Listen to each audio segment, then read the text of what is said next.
So, good morning everyone. So, first of all, I'm going to deliver some best, I can't say them dialogues, but that moments represent the thought process and the vision, the moral values of our former Prime Minister Shri Atal Bihari Vajpayee.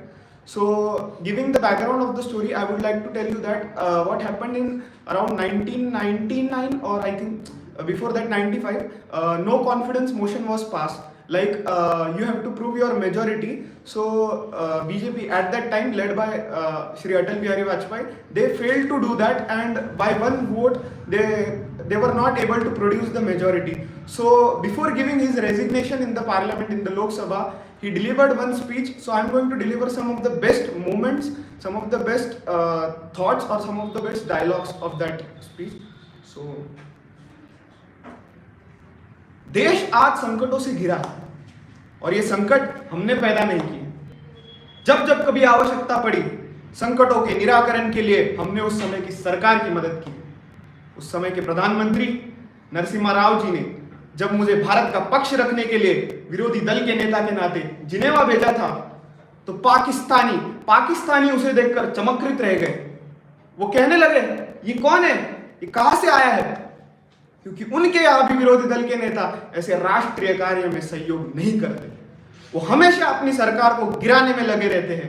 ये हमारी परंपरा नहीं, ये हमारी प्रकृति रही है, और मैं ये चाहता हूं कि ये परंपरा बनी रहे, ये प्रकृति बनी रहे। सरकार, सत्ता का खेल तो चलता रहेगा, सरकारें आएंगी जाएंगी, पार्टियां बनेगी बिगड़ेगी, मगर ये देश और इस देश का लोकतंत्र अमर रहना चाहिए।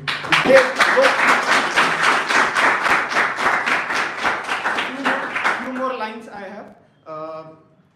यहाँ जसवंत सिंह जी बैठे हैं, उन्होंने कहा कि किस तरह से शरद पवार जी ने उनके साथ मिलकर गठबंधन बनाकर अपनी पार्टी तोड़कर सरकार बनाई थी।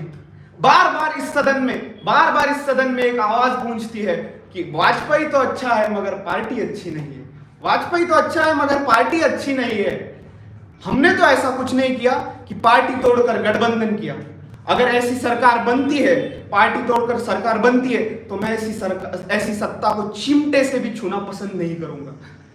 भगवान राम ने कहा था, नभीतो मरणादस्मि केवलम दूषितो यशः, नभीतो मरणादस्मि केवलम दूषितो यशः। मैं मृत्यु से नहीं डरता हूं तो केवल बदनामी से डरता हूं। मेरा 40 साल का राजनीतिक जीवन एक खुली किताब है, कोई भी आकर उसे पढ़ ले। धन्यवाद।